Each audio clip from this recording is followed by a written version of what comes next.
Now, the American political story playing out on the campaign trail. And the 2016 presidential election will certainly go down in history. Yeah, no doubt, of course. We know Cleveland is a significant chapter of that important story. Mike Brookbank joining us now. And Mike, the RNC may be long gone, but the event will continue to live on in Cleveland for generations to come. Yeah, it sure will, Chris. Today we got our first look at some of the artifacts collected during the Republican National Convention. Everything from credentials like this to confetti. It's a big year for Cleveland.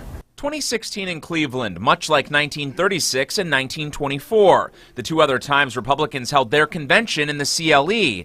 Plenty of fanfare and political paraphernalia. I had to start to own it.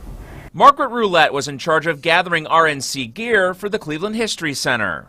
It was a really interesting collecting mission. Interns rounded up as much as they could carry back to the center. But unlike years 36 and 24, some of the swag of today represents the power of the internet. Capture how social media has impacted this election.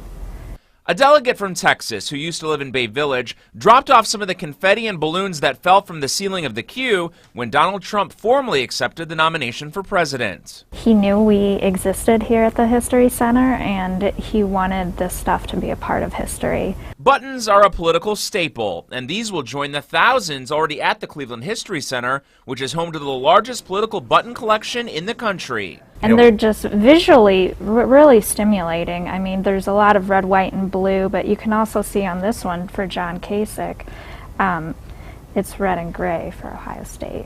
At the end of the day, this collection is about preserving Cleveland's history while also improving your political experience. Make it a little bit more relevant for everyone.